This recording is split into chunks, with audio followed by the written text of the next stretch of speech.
me is the new BMW 3 Series, a car that has a special place in my heart.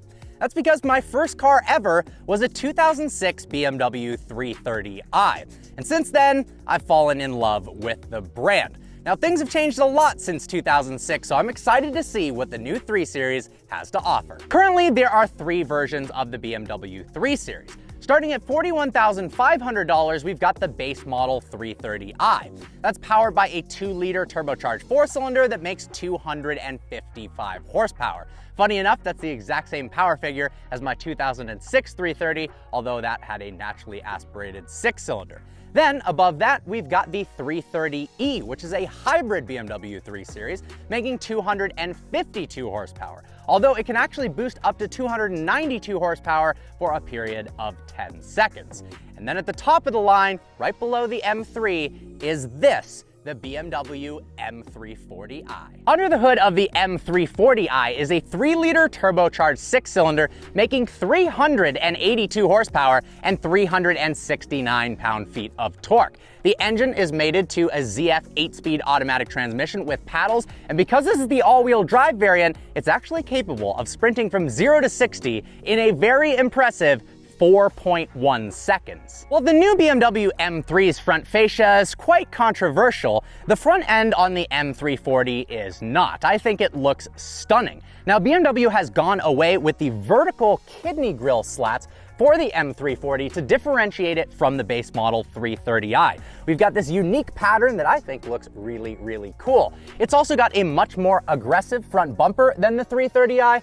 Overall, I love the way the front of the car comes together. I think it looks mean, aggressive, and purpose-built. The new M340i has 10 different exterior colors you can choose from. This one is called Portimao Blue Metallic, which I think looks great. They've also got 3 different wheel options with a variety of different finishes on them. These are the upgraded 19-inch M double-spoke wheels with Michelin Pilot Sport 4S tires. You can actually get different tires depending upon which wheel you choose. These are the ones to go for. From the back, the new 3 Series is good looking as well. I like the little integrated spoiler. I really enjoy the taillight design as well as the split dual exhaust. Speaking of which, let's see what this thing sounds like.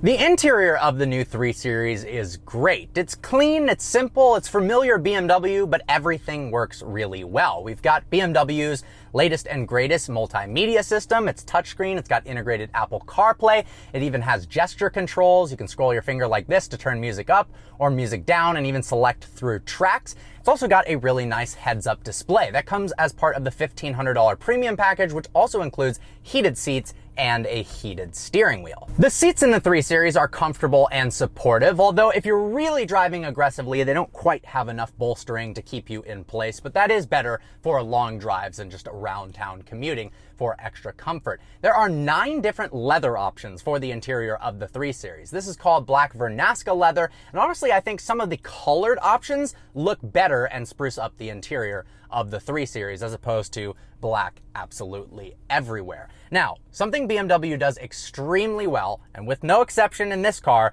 is their steering wheel. It feels perfect in your hands, it's nice and thick. That's what she said. We've also got some paddles mounted behind the steering wheel that are pretty big and nice to the touch. Not quite as nice feeling as the ones on the BMW M3, but this car is a lot cheaper. We've got upgraded Harman Kardon speakers in here, which sound great. We also have wireless charging and cup holders in this tray here, as well as a USB port to charge your phone. Some extra storage space in here with a USB-C, and there's some charging capabilities in the rear as well. It's spacious and comfortable in the front. So let's check out what the back is like. The rear of the 3 Series actually has a surprising amount of space. I have tons of legroom and tons of headroom. It's very comfortable back here for a full-sized adult. Now we've got our own climate control back here, as well as some charging ports. We've also got cup holders, although I will say they're a little bit chintzy and might break if you've got kids using them in the back. But there's also a nice pass-through right here if you want to put skis in your car and take it to the slopes. And because this car is all-wheel drive, you absolutely can. How about a little launch control to start the driving portion of this review off strong? So, to put it in launch control, we put it into sport mode, click the traction button one time, Put the shifter over to the left, floor the brake with the left foot, floor the gas with the right foot. It says launch control active, let it build some boost, and boom, off we go. I'm not gonna lie, this car feels a lot quicker than I was expecting. With horsepower numbers getting absolutely absurd these days and cars doing 0 to 60 in under 2 seconds, you forget how fast 4.1 seconds actually feels. Now, a couple magazines have actually tested this as low as 3.8 seconds, which is insane for a car that's not a BMW M3. And it actually launches off the line very well. Because it's got all-wheel drive, it launches in first gear, as opposed to the M3 in its rear-wheel drive form that launches in second gear. So the initial hit is actually pretty impressive. But the torque comes on nearly instantly. You got plenty of passing power, and it is fun in the canyons as well. Now, we've got 3 different driving modes, I guess technically 5. There's sport mode, which obviously makes the handling more sporty, throttle response increases, shift times are faster, etc. Then there is comfort mode, which relaxes the steering quite a bit. The car feels easier to drive and more comfortable, although I really like the weighted steering feel of the sport mode, but there is a way to customize all of it all at once. Then there's an Eco Pro mode, if you want to get better fuel economy. But the extra modes are, if you click Sport and you click Sport again, it goes into Sport Plus mode for a little bit extra sportiness. And then you can go into individual mode and configure the settings however you want. So you can change the steering feel, you can put it in comfort if you want, and have the engine in Sport Plus and the transmission in Sport Plus. Some people are a fan of the comfort steering as opposed to the sport steering. Chris Harris comments all the time that he prefers the comfort setting of BMWs.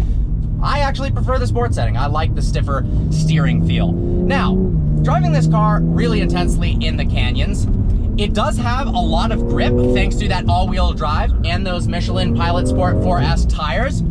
The only complaint I have is that the steering feel is pretty dead. You really don't get much communication at all between the steering wheel, your hands, your brain, the wheels, and the ground, but it still handles really well. Very limited body roll, really good mechanical grip, and it is a fun car to drive in the canyons, 100%. And the power, this thing is quick. This car has the optional $500 driver assistance package, which gives you blind spot monitoring as well as lane departure warnings. But for $1,700, you can upgrade those systems to basically give you a level of autonomous driving. When you are in cruise control, the car will speed itself up with traffic, slow itself back down, and keep you in the lanes. Obviously, you have to put your hands on the wheel every 10 seconds or so, but it works really well. Now, if you're going at speeds below 40 miles an hour, the traffic jam assistant basically takes over completely, can take the car completely to a stop, resume again, and steer it within the lanes very, very well. Now, even in comfort mode, the suspension does ride a little bit stiff. Now, to me, I enjoy that. The car feels sportier and it's got less body roll. But to some people that want a more comfortable suspension, maybe go with the 330 or look into a 5 Series. But this car really is good at pretty much everything. Commuting around town, picking up groceries, driving in the canyons, taking it to the track if you wanted to,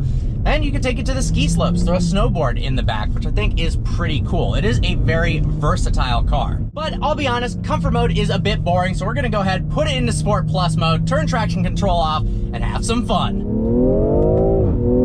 Man, particularly in first gear, this thing pulls hard.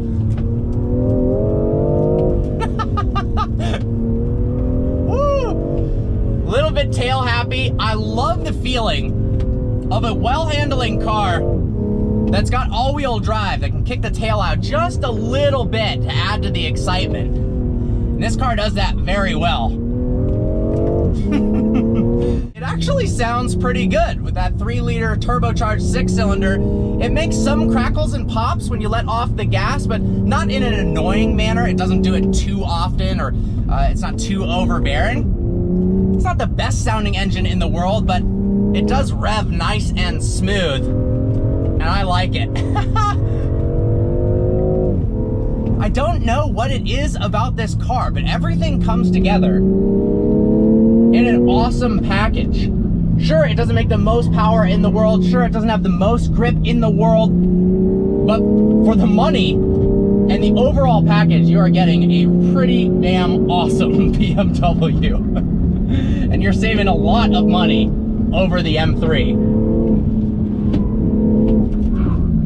Brakes work well too. It's so awesome being back in a 3 Series after all these years. I absolutely loved my 06 330i. Really, the only reason I ended up selling it is because it was an automatic and I really wanted a manual car, so I ended up getting the E39 BMW M5, which I did like quite a bit more than that 06 3 Series. But there was something about it, something special about the way it drove, and the same is true for the 2020 BMW M340i. Well guys, I hope you enjoyed today's video. Like always, please browse the channel and subscribe. I look forward to seeing you next video.